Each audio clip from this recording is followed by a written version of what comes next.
I was staying with my brother at a cabin in northern Montana. It was in a dip between the mountains, tucked away in the trees. Both me and my brother Johnny were very outdoorsy, so this was a pretty typical trip for us, hanging out in the woods, going for hikes, and just exploring. Because of the drive, we spent the first day taking it slow, hanging around the cabin and enjoying the scenery, without doing too much away from the cabin. I think it was around 5:30 when Johnny decided to go for a walk before it got dark. I didn't pay much attention, and just looked over at him as he walked out, and said alright. He didn't bring any backpack or anything, so I knew he was just going for something short. I laid back down and chilled on the couch near the fireplace. I was barely awake, exhausted from doing most of the driving earlier, but the cabin slowly got darker and darker as the sun fell behind the mountains. Only once it was just the fireplace lighting up the cabin did I realize Johnny hadn't come back yet, and obviously it was way too dark to be walking around still without any gear. I jumped up and grabbed my day bag, along with a headlamp and a flashlight, then headed out to make sure he was okay. My first thought was that we were in bear country, so I was pretty nervous about Johnny possibly running into one. Although, as I got deeper into the woods along the path, my nervousness shifted toward a different possibility. I kept getting a bad sense, making me look behind myself several times, as if expecting someone to be there. Never saw anything though. In just 10 minutes down the trail, I saw Johnny coming down toward me. He looked uneasy, and he wasn't in a dead sprint or anything, but he was moving fairly quickly, like he was trying to get away from something. We both started talking at the same time. I was trying to ask what was going on, and he was trying to tell me to turn back and get to the cabin. Eventually, we both just started fast walking back, getting back inside, where he then told me he saw someone watching him from out in the trees. He said the guy looked really creepy, and as he kept walking through the trail, the man almost seemed to be stalking him. Johnny thought if he just walked back to the cabin in the daylight, the guy might have followed him, so he waited till dark. Johnny, probably because he was the older brother, assured me it was likely nothing though, and he was just trying to be safe rather than sorry. I trusted him, and tried not to worry about it. The guy he saw probably just had a cabin nearby too, or was on a hike. We made dinner, then sat out on the front porch for the rest of the night next to a campfire. I think both of us were also trying to keep watch for anyone watching us, but neither of us admitted it. The mountains got more quiet as the night went on. We talked around the campfire well into the night, going in later and sleeping until morning. After a short breakfast, we packed our bags and left to go on the main hike in the area, going up to the peak of one of the mountains, and taking around 6 hours. Both of us were super exhausted afterward. The last hour of walking back to the cabin felt like it dragged on. Heading in, Johnny tossed his bag down and said he was going to take a shower. I waited on the couch. The cabin only had 2 rooms and 1 bathroom, so I had to wait for him. I was only laying there for a minute though, when I randomly just remembered about the guy my brother was talking about yesterday. I got up and looked out the windows, almost expecting to see him out there. I went back over to the couch, but I just felt strange all of a sudden. A few more minutes went by, trying to figure out what it was I was feeling, when I noticed the obnoxious sound of the water pump for the shower hadn't started yet. Johnny? No response. I got up and walked down the hall toward the bedroom. I knocked on the door and said his name again. I felt something unsettling as I reached down and cracked open the door. I opened it slowly, maybe just a few inches, and could see Johnny between the crack in the door. He was kneeling down in the corner of the room, eyes wide open and staring at me, subtly shaking his head no, clearly telling me to go away. The fear in his eyes was so unnerving, it still is burned into my memory, clear as day. Just a horrifying sight I wish I never have to see again. I pushed the door open fully, seeing a man standing just a few feet from him. He also had wide eyes, but in a tired, disturbing way. He wore disheveled, torn-up clothes and had oily, long black hair. In that moment, I didn't have time to think. It was just my instant, unprocessed reaction to stop him. I charged at him, and only once I was a couple steps away, I saw him raise a gun from his side. I tackled him, and Johnny immediately knew what to do. We wrestled the gun away from him and got him mostly under control. I swear this guy was feral, screaming and screeching and clawing to try to get away. I'd never seen anything like it. He wasn't letting up either, so it took a while to figure out exactly how to get out of this. We decided Johnny, who was much bigger than I was, would hold him down while I got the car ready. I did as he said, quickly tossing our bags in the car, which had everything already packed in it from our recent hike. Then I turned the car on and got it ready. I went back in and we tried to tie him up with anything we could find around the cabin, just enough to let us get away, and obviously we took the gun with us. We could hear him screaming from inside the cabin as we drove away. Once we were in service, we notified police, but by the time they made it to the cabin, all the scraps we tied him up with were left amidst the floor, and the man was nowhere to be found. My brother said when he went into the room to shower, he was caught completely off guard and held at gunpoint, where he was told to call me into the room. My brother refused, knowing he'd be giving me no chance if he did, but then I walked in anyway. We still talk about how insane it was that I tackled the guy. Honestly, I can't even explain it, but it could have been what got us out of that cabin alive. Now, the only clue the authorities have as to who the guy was is from the gun that we gave them. They were able to figure out who it was registered to, and found it belonged to a man who'd been missing 5 years, from somewhere about 50 miles away from where we were. However, from the description we gave them of what the guy looked like that attacked us, it seemed like it was probably someone else, which leads us to believe that whoever attacked us had also attacked the owner of the firearm, ultimately leaving him as a missing person.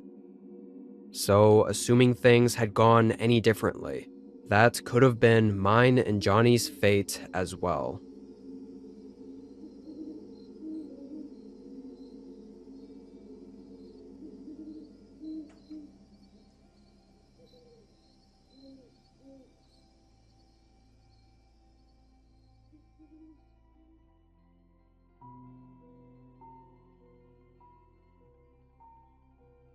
In 2016, I made a trip down to my father's old cabin. It was 6 hours away in the woods outside of the hometown he grew up in, which was no longer even a town. Just an abandoned row of old buildings and stores along a deserted road. We'd never really go to his cabin, because he said there wasn't much of a reason to once the town was gone. But after he passed away, I figured it'd be nice to take a trip down there to visit the home he once built. I knew it'd be in real bad shape, and I wanted to do some restorations on it as best I could, just to keep it standing and preserve it for as long as possible. If anything, I hope the trip would clear my mind a little and give me some peace and quiet.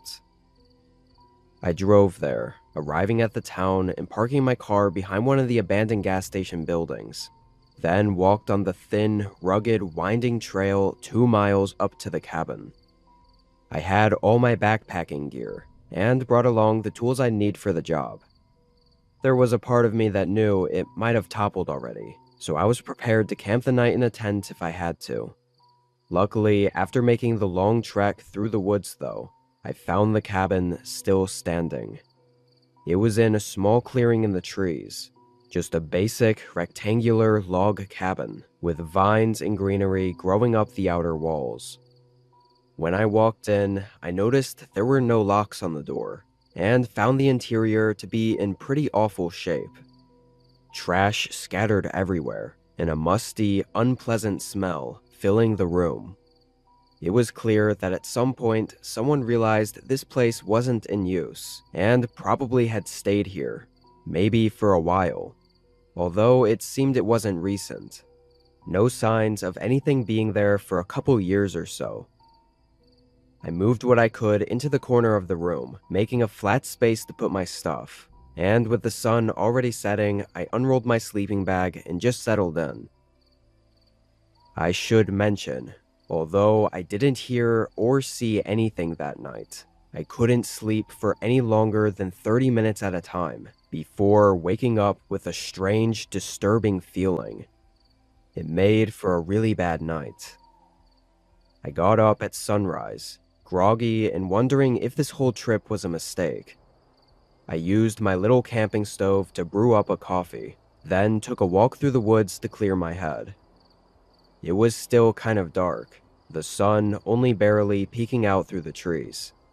A little ways in, I found an overlook, sort of a hill where I could see above the tree line.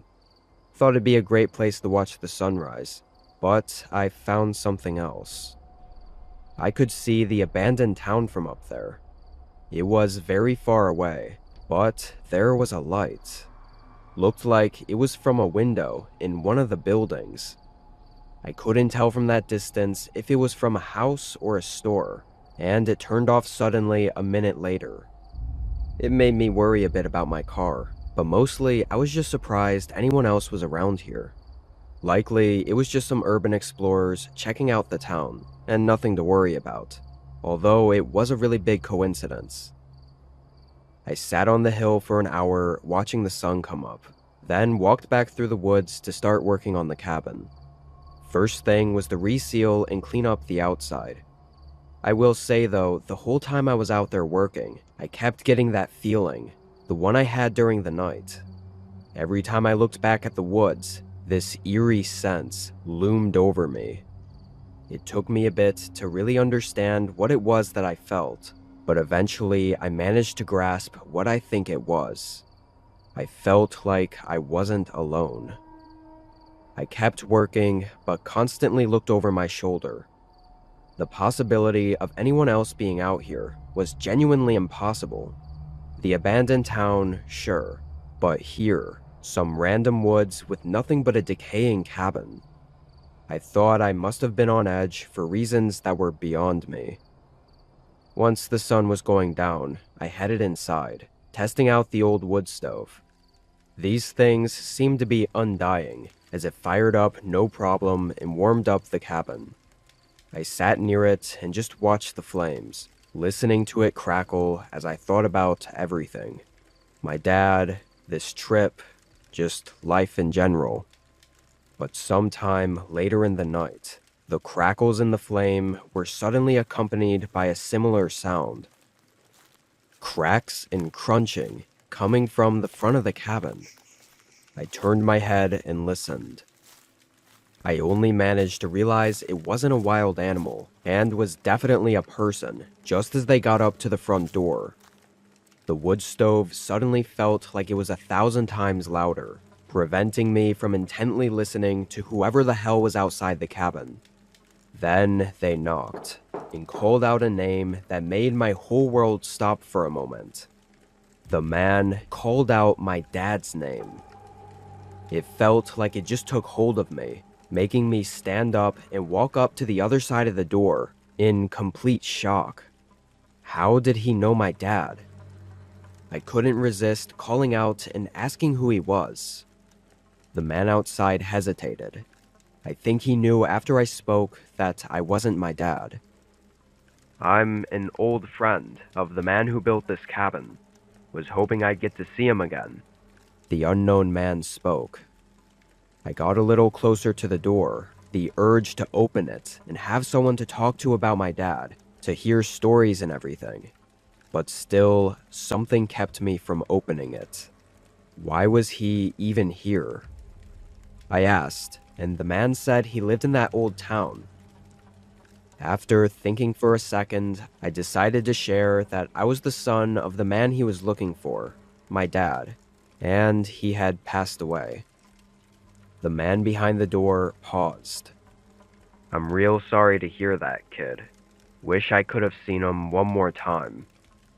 Initially, it felt nice to hear that, but I quickly sensed something was off about the way he said it. Something in his voice. It wasn't the sadness I was expecting from someone who just found out they lost a friend. Before I could say anything, and almost like he knew I was thinking too hard about it, the man continued talking. Why don't you open up and we can have a chat? It's real cold out here, son. Would be nice to share that fire. Although he talked very slowly, I sensed an urgency or a lack of patience in his voice. Something in me felt he wasn't being truthful, that maybe he wasn't who he said he was. Sure, he knew my dad's name and was in the town he used to live in, but how did I know he was really a friend of his? Still, as I was thinking, I couldn't find what words to say next, and in my pause, the man asked again for me to open up. He knocked on the door again, a little harsher. His voice grew less kind and more demanding. I took a few steps from the door, backing away. Kid, open the door. You gonna let me die out here in the cold? That what your father would want from you. My heart began pounding as I dug into my backpack for my hunting knife. The man continued hitting the door and yelling subtle threats, discarding the fake identity of being a kind, harmless friend. This went on for much longer than I could keep track of. It felt like it never ended, some continuous nightmare. But suddenly, the man punched the door in anger, and it was followed by the sound of his footsteps walking away, going back into the woods. I stayed up all night, mind racing as I waited in fear. But when the sun came up, and with no signs of him around, I hurriedly packed my bag and ran from the cabin. I got really lucky, finding my car untouched, still well hidden behind the crumbling gas station. I fled from the town and drove non-stop back home. I was hoping with that trip I'd get some answers, or come to terms with everything, but honestly, I'm just left with more questions. I realized I never even really knew why my dad moved away from there. I guess I assumed it was because the town was dying off and everyone else was leaving, but now I think there was probably more to it, and maybe there were other reasons that he'd never brought me back to his cabin. I don't know why that man was still around there, or what he really wanted from me, or how he even knew my dad at all. But something tells me he didn't have any good intentions that night. Had I let my emotions get the better of me and opened the door to invite him in, I genuinely don't think I ever would have made it out of that town.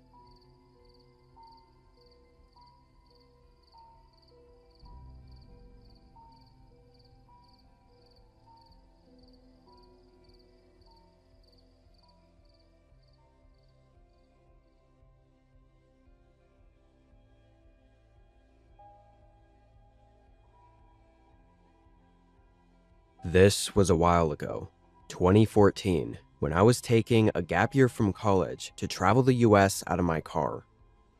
When I got to the East Coast, my cousin offered me to stay at his cabin just south of the Appalachian Mountains.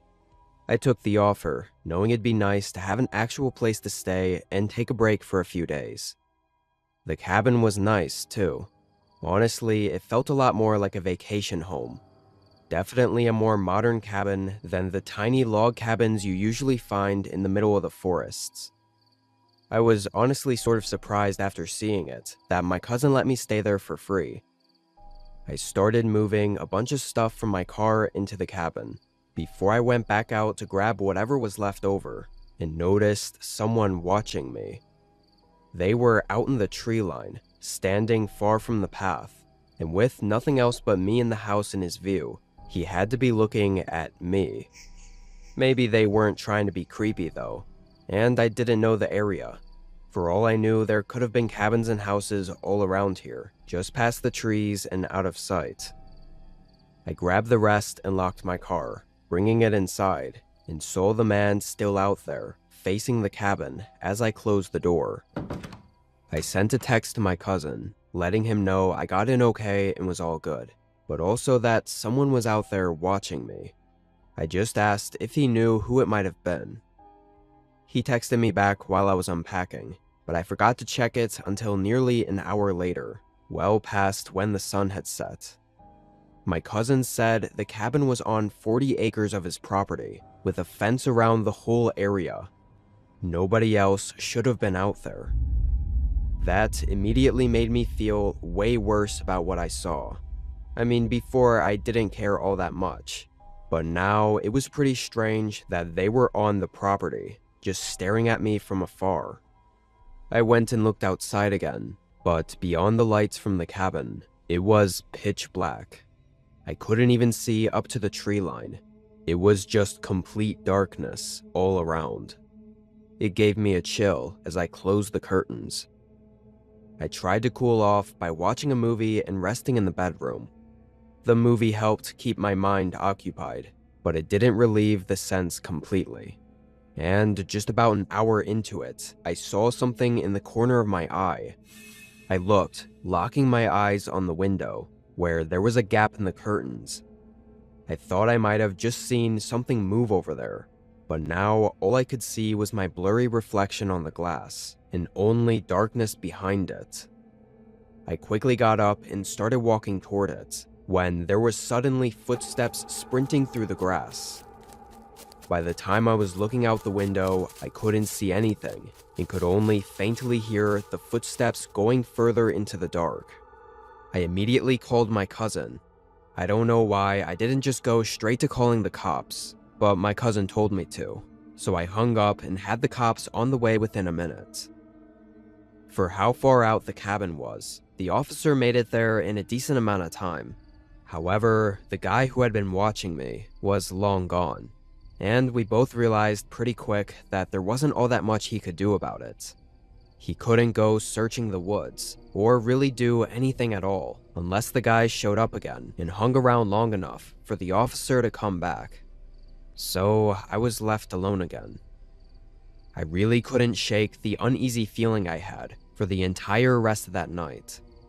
I could have left, but honestly, the thought of bringing all my stuff out to the car, going back and forth from the cabin in the middle of the dark, was more unsettling than just hunkering down inside. Of course, I couldn't help but look out the windows over and over, even though I couldn't see anything at all. For the last hour before bed, it must have been 12 or 1 a.m., and I was just pacing the house, double-checking everything, and trying to feel safer about going to sleep. I think I was just pushing it off as much as I could, but it was inevitable. I had to rest. I turned off all the lights in the cabin, headed to the bedroom, and locked myself in. I hoped the worst was behind me and got in bed, falling asleep 30 minutes later. I woke up early, like very early, way too early for it to be right. The sun wasn't even up yet, so it had to be around 4 a.m., which meant I'd only slept for a few hours. Almost immediately, my mind went back into that panic state, feeling the need to do a check around the cabin again. There would be no way I could go back to sleep without walking around first to make sure I was still okay.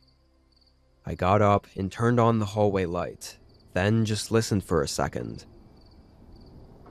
I didn't hear anything but the heavy wind hitting the thin windows throughout the cabin. I started walking, but only got halfway down before hearing something else. It sounded like a couple thumps on the end of the cabin. I knew there was a small library kind of room and a kitchen on that end. I crept a bit closer, and through the lights from the hallway, I could see the shadow of something moving near the end. I froze up, wanting to not believe the situation I was in. But the shadow suddenly stopped moving. There was a few seconds, then it slowly started moving again, before a figure appeared at the end of the hallway. Just from the shape of the figure, I knew it was the same guy that had been watching me, the one I saw out in the trees. I turned around and locked myself back in the bedroom. The silence that followed was deafening. I thought he'd chase me, or try to attack me, or even break down the door. But it was just silent. I could hear my heart pounding. Then a few slow footsteps moved down the hall, right up to the other side of the door, and the man just stood out there. I clenched my phone in my hand, wanting to call for help, but thinking he might hear me and decide to speed up the process of whatever he had planned. So instead, I made the sporadic decision to grab my keys, open the window, and make a run for my car. I got in and sped away from the cabin. When it was all said and done, cops got there and found nobody. The man had entered from a window on the far end that had a broken lock. Whether he had broken it, or it already was, is undetermined. But the cops also found the bedroom door open. The lock on it was just one of those standard pushpin ones. Regardless, that meant the man was prepared to open the door, and was going to at any minute. So if I'd tried to stay there and wait for police, I wouldn't have gotten out so easily. What's really weird is he was there from the moment I arrived at the cabin, which likely means he'd been watching the place for a while, maybe waiting for me or someone to arrive. What he really was intending, I luckily didn't have to find out. I was on a road trip from northern Washington to southern Utah to meet up with my family for just a few days around Christmas. For the road trip, I rented an Airbnb along the way. Wasn't looking for anything great, really just needed a place to sleep. So I found the cheapest place right in the halfway point in Idaho. It was kind of in the middle of nowhere, not near any towns or cities, but it was only a mile off the highway, so it was perfectly convenient for what I needed it for. I left in the morning and started getting close as the sun was going down. The section of Idaho I was in was covered in forest and seemed pretty uninhabited. Not a lot of houses or other places around, except for I guess the Airbnb. After a while of going down the highway, my phone told me to turn off on a very small dirt road. There were no lights or other indications that a path was even there. I drove slowly and carefully for the entire mile down this dirt road until I made it to the cabin, and on first glance, it looked way bigger than I expected. There were no images of the outside on the listing, but it said it was only a single bedroom cabin, so I expected something fairly small. I parked right outside the front. The whole forest around the cabin was dense and dark. I could hear all the birds and animals calling out as the night was coming in. I headed up to the door and legitimately almost had a heart attack when the door suddenly opened. Didn't mean to scare ya. The man said in an overly friendly voice and with a wide smile. I was still recovering from the scare and confused who this guy was and why he was even here. He explained he was Charlie, the owner of the Airbnb. I think he could still tell I didn't understand, and that's when he said, "Your room is right over here." And I realized what this was. The Airbnb was a room in the cabin, not the whole cabin itself. I couldn't believe I'd made a mistake like that. I was sure it didn't say it was a shared living space. But at the time, and under pressure, I figured with the pictures not having shown the outside and it saying it was one room, it all made sense. I followed Charlie in. He led me down the long hallway all the way to the farthest room on the end of the cabin. The hallway was noticeably dark, didn't have a single ceiling light or lamp or anything. Charlie gave me a key to the cabin and to my room, then gave another big smile and said enjoy, leaving me to settle in. I closed the door and tossed my bag on the bed. I really wasn't comfortable with being out in some isolated cabin in the middle of nowhere with a stranger. But it was an Airbnb. Surely it was fine. And the only reason I decided to follow through with it and stay is because I was just there for a single night. I was gonna chill in the room, get some sleep, and head out first thing in the morning. I tried to not overthink it. I unzipped my bag and started unpacking just the few things I needed for the night. A couple minutes in, Charlie knocked on the room door. It made me jump again, because I never heard his footsteps coming down the hall. It was like he had just been standing there. I walked over and cracked it open. His wide, empty smile was beginning to come off as really creepy, and the overly friendly voice he was faking made it even worse. He asked how I liked the room. I just said it was great, trying to be kind and keep the conversation quick. He nodded and told me to holler if I needed anything else. I said thank you and closed the door, but this time I waited for a second. The guy didn't move for an eerily long amount of time before I finally heard his footsteps depart and walk down the hall. I locked the door. Something about that guy really made me uncomfortable. I knew he could have just been trying really hard to be nice and a good host, but it came off as fake and almost uncanny. I stayed in the bedroom for 30 minutes, staying on my phone and just listening to the cabin to make sure Charlie wasn't doing anything weird. I could hear the muffled sound of the TV in the living room start playing after a while, and so eventually I felt good enough to start getting ready for bed. I set my phone on the nightstand to charge, brushed my teeth, then got in the shower. It was one of those old tub showers that looked honestly disgusting.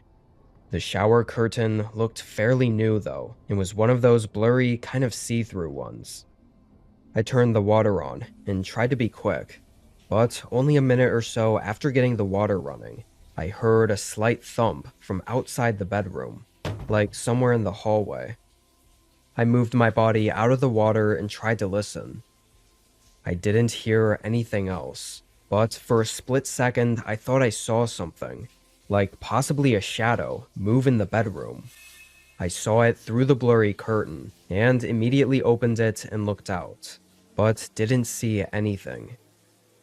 I stood there looking and waiting for a minute, then quickly finished washing off and got out and got dressed. When I walked back into the room, I naturally looked toward the door where I heard the sound from, and felt the blood rush from my face as I saw the bedroom door was cracked open. Not fully wide open, but obviously it didn't matter, because I knew I had locked it. I stood there frozen for a second, then rushed over, slamming it closed and locking it again. Something was seriously wrong with this cabin, and I no longer felt safe at all, not with Charlie opening locked doors like that. Even just thinking about that stranger walking in with his creepy smile while I was showering gave me chills. I picked up my phone from the nightstand, and while I tried to figure out what to do, I opened the Airbnb app and looked at the listing. I was trying to see if others had reported strange behavior in their reviews. There were only 3 other reviews, giving 5 stars, but honestly, rereading them now, they looked completely fake. And even more unsettling, I realized I hadn't made a mistake at all. The listing said it was a standalone cabin, not some room in a shared residence. Nothing was adding up, or I guess everything was adding up, but in the most unsettling way. I needed to leave immediately. I packed the few things I had into my bag, then went up to the door and put my ear against it, listening to try and hear where Charlie was, and if I could make a quick exit without drawing attention. I heard the muffled TV still playing from the living room, which I knew was right next to the front door. But as I stood there quietly, I started to hear something else. Something soft, coming from inside the room I was in. I slowly turned around. I heard this low, raspy breathing from right where the bedroom closet was. I threw the bedroom door open and sprinted out of there. The living room was empty as I ran past it and right out to my car. I drove dangerously fast down the rugged dirt road until I made it to the highway. And after calling my mom in a panic, she convinced me to make a report with the police. I did, but I'll save you all the unimportant details, because let's just say nothing came from it. His disturbing, creepy behavior wasn't provable, and the only thing he actually got in trouble for was listing the cabin incorrectly on Airbnb. And just to add to the creepiness, Charlie wasn't even his name. Thankfully, the listing was removed for false advertising, and I never saw it get relisted, so hopefully no one else has to go through that like I did. Can't even imagine what would have happened if I didn't leave the cabin that night.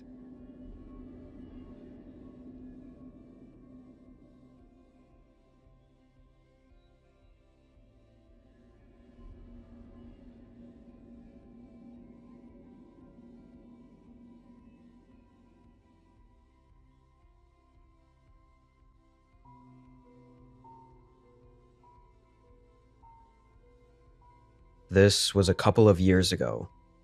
I was 23. I rented this cabin because I wanted a stress-free vacation. It was early winter, I think 2 weeks after Christmas, which I guess is off-season for these kinds of cabins, so I got a really good deal on it. When I arrived, the first thing I noticed was how completely silent it was. If you haven't been to an isolated cabin or spot in the woods in a while, the lack of any sounds is really strange at first. Calm, but also a bit unnerving, acting as a reminder to know just how alone you are out there.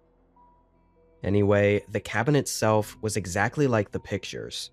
Simple and a little old, but overall cozy. I unpacked slowly, made a quick dinner, and spent the night reading by the fireplace. Nothing happened that night. I just went to sleep and woke up feeling great in the morning. I made breakfast and coffee, and stayed in for the whole morning and a bit of the afternoon, before getting a little bored. I noticed when I got there that the owner had a rough map hung up next to the front door of a trail behind the cabin, so I decided this was a good time to check it out. Looked like it was just a couple of miles, and from the owner's description was just a simple walking path. I got my jacket and headed out. It was pretty clear right away that this wasn't some nice, well-maintained trail. I think the owner might have made it a few years ago and never touched it again. It was mostly overgrown and very hard to keep track of. And oddly, on the map in the cabin, it only showed a single trail, basically just a loop through the woods. But halfway down, I came across another path splitting from it. I didn't see anything down that way in the distance, but curiosity got the better of me, and I decided to check it. I had nothing better to do anyway. For the first 5-ish minutes, I didn't see anything. Had no idea what the trail could have possibly been there for, or how it was even made. But then I came across a section of the path covered in thick brush. And after pushing my way through it, I found what was at the end. There was another cabin. It was old and rotting, moss on the sides, and dilapidated to the point it was clear that it hadn't been taken care of in decades. It was just about the creepiest looking cabin I'd ever seen, and it being out in the middle of the woods, not all that far away from the one I was staying at, only made it more disturbing. I walked up closer to it and peered into the doorway, which was missing the actual door. It looked the same on the inside as it did on the outside, completely in ruins, and even smelling like rot and mildew. Dust covered every inch of the place, but the one odd thing I saw that stood out the most was a line of footprints on the floor, like scuffs on the wood and in the dust that hadn't faded yet, like someone had been there somewhat recently. My immediate thought was that maybe some person that rented the cabin before had also found this place. But as I was thinking about it, something shifted in the side of my view. When I looked, I saw a black, open doorway. Black as in whatever that room was. It didn't have any windows or lights at all. It looked like a void of darkness past the doorway. Even though it was in the corner of my eye, I was absolutely sure I saw something move right there. I sort of panicked and just ran back to the trail, moving quickly until I made it back to the rental cabin. I couldn't help but have this feeling, almost indescribable, that something really bad had happened in that cabin, or was happening. I don't know. The gut feeling was strong though, and there was no way I was going back there. I locked myself in the cabin and tried to relax. I told myself that likely nothing would come from it. I texted the owner of the rental about the old cabin I found out there, hoping he would confirm it was just an abandoned place on his land and nothing to worry about. An hour later, he texted me back, and I thought his response was strange. He responded with just a single sentence, saying there were no other cabins nearby in the woods. I didn't know how to respond to that, because I just told him that I found a cabin back there. What did he mean there weren't any other cabins? It was like he didn't believe me, or didn't want me to know anything about the cabin I found, almost gaslighting me. I didn't end up saying anything else to him. Over the rest of the afternoon and later into the night, I was able to settle back down and almost forget about that other cabin. Think I eventually was able to convince myself it was just an abandoned, vacant, and forgotten place. No more, no less. I made dinner, had a few drinks, and sat by the fireplace. It was probably around 11 or so, because I know I was staying up pretty late. And really just out of nowhere, that feeling came back. My stomach tightened, and that aching, awful gut feeling grew inside me again. It was very sudden. I sat up from the couch and started looking around, but everything was dark and quiet. So I got up and looked out the window, thinking maybe I unconsciously heard something. The woods were dead quiet. No movement, no sounds. Even the trees were perfectly still and motionless. How calm it looked out there was unsettling. I felt paranoid, which isn't a feeling I was used to. Honestly, that might have been the first and only time in my life I'd ever felt that way. I stared out the window, looking at the dark entrance to the rugged trail behind the cabin. And then, after 5 minutes of waiting, I heard something. A few leaves crunch, or sticks snapping right outside of the cabin. Someone was out there, walking around. I followed the sounds, moving toward the front door. I faintly heard the thumps of the person step onto the porch and go right up to the door, and then it went quiet. After 30 seconds, I quickly pulled my phone out, and for some reason, instead of calling the police, I texted the owner, telling him someone was outside the cabin right now, and asking if he knew who it was, or if someone was supposed to be here. I don't know why I didn't just play it safe and call the police first. I think it just felt weird to call the police to someone else's cabin. But eerily, as soon as I sent the text, I heard a phone chime right outside the front door of the cabin. My gut feeling instantly got even worse. It was the owner outside, but why the hell was he here? And why didn't he text me first? Why was he just standing out there? Something wasn't right about any of this, and I knew in the back of my head that this all somehow connected back to the abandoned cabin out there. Even after I heard his phone chime, he didn't text me back. I dialed 911. There were a couple minutes after I got off the phone with the police that I just stood still, waiting in the eerie silence, knowing he was still right outside that door. My biggest fear was knowing that he had to have had a key to the cabin and could just walk in if he wanted to. But for some reason, he didn't. It felt like he was out there, debating whether or not to do something. Eventually, I heard a few thumps on the porch, and then it remained quiet until police arrived. I told them everything, and also showed them the messages on my phone. They immediately went to the owner's main address to talk to him, and he wasn't there. didn't answer the door, and didn't answer his phone. Which, if it was him outside the cabin, this all made sense, because there was no way he could have gotten far just walking through the woods. Over the next few days, when they finally got him to talk, he still denied everything. Said he wasn't even at the cabin, and didn't know anything I was talking about. The officers agreed this was all super fishy, and seemed like he was up to something. Or maybe that cabin I found had something he was hiding, but without a search warrant, and without any real evidence of anything, the cops really couldn't do anything else. So I'm not sure what was going on there. Maybe it was partially my fault for having explored further than I should have, but I think things could have been a lot worse if I had tried to dig a little deeper into what was in that cabin.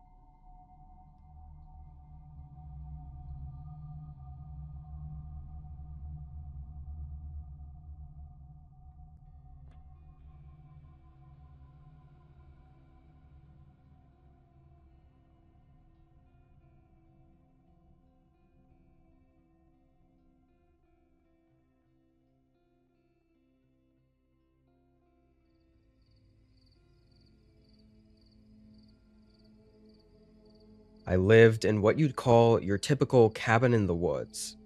It was a half hour from town, give or take, and mainly just a comfortable, quiet place. It was so far out of the way that in the 8 years I'd lived there before this, I'd never seen or even heard anyone near my cabin. This day, I had basically nothing to do, and at some point in the morning, I went for a walk around my land. I knew it well enough to not need a trail or anything, so I was just hiking through the trees and enjoying the forest, when I stumbled on something that immediately was very odd. I was just 300 or 400 feet from the back of my cabin, and found the remnants of a campsite. A burnt-out pile of ashes from a campfire, and a flat area that looked like a tent had been set up on. From standing there in the middle of the campsite, I could see my cabin between all the trees. That's how close it was. So whoever this was, they couldn't possibly have thought they weren't on anyone's property. Sort of felt like they meant to be. I did some more walking, looking around for any more signs of someone being around there, but came up empty-handed. It was just that one spot. I don't know how I never noticed them. I think I just never thought to even look around the cabin, having spent so many years being alone out there. But the rest of the day I didn't see anything, and even at night I checked the windows and didn't see any clear signs of a campfire or anyone being around. The next few days were all normal.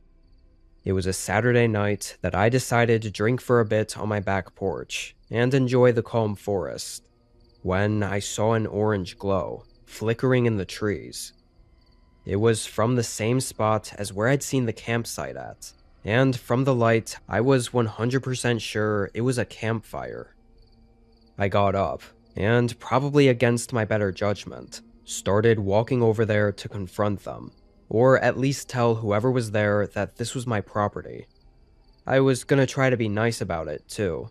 Maybe even let them finish camping the night just to not cause any inconvenience, and keep the whole interaction friendly.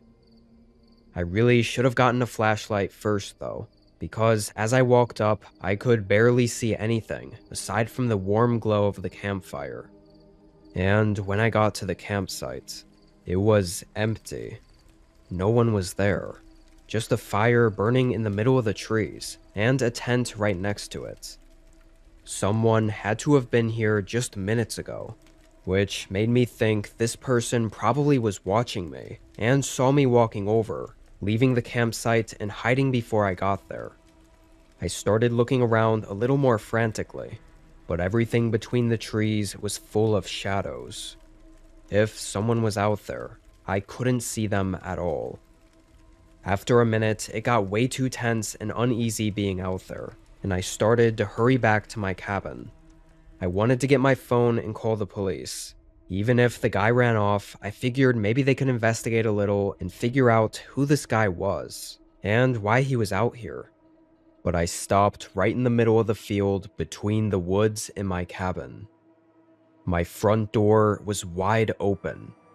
The realization hit me that whoever was out here had entered my cabin while I was at the campsite. Knowing I'd been lured out or tricked and had nowhere to really go, I was horrified.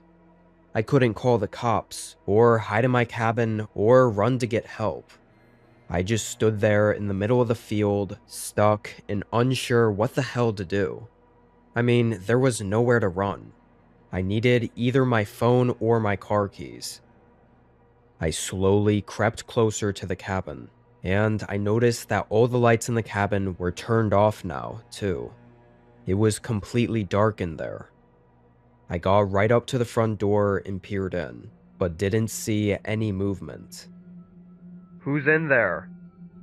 I waited several seconds for any sounds, but heard nothing, so I took a couple steps in.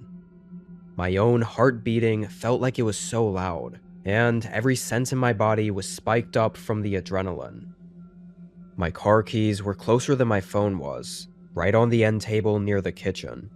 I'm pretty sure I left my phone on the other side of the cabin in the bedroom, so I decided to just go for my car keys.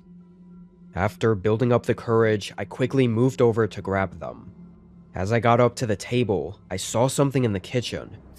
A figure, hidden in the dark, shadowy corner of the kitchen, watching me. I bolted back toward the front door, hearing his heavy footsteps running up behind me. I slammed the door to buy me some time and hurried into my car. The man didn't let up at all, still sprinting at me as I turned the car on and started backing out. I had to do a 3-point turn, and he caught up just enough to grab one of the door handles and open it slightly before I pulled away. I made it out just milliseconds before he could get in. I drove all the way to the police station in town.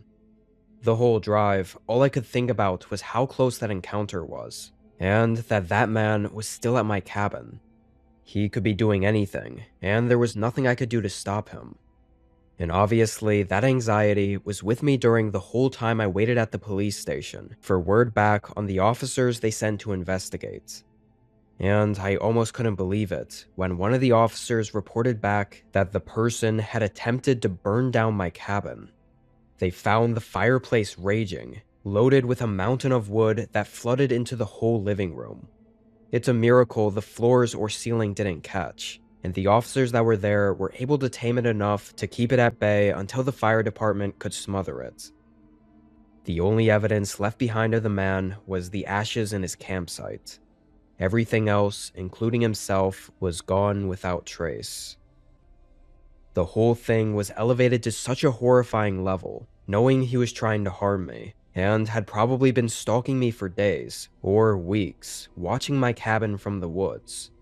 And I didn't have any idea who he was or why he was doing any of it. I didn't stay at my cabin for a single night after that, having movers pack and move everything to a new place far away from there. The crime investigation went on for months after that, but without new leads, it didn't ever come to much, and ultimately things fizzled out. I don't think I'll ever know what was planned for me, or how bad things really could have gotten out at that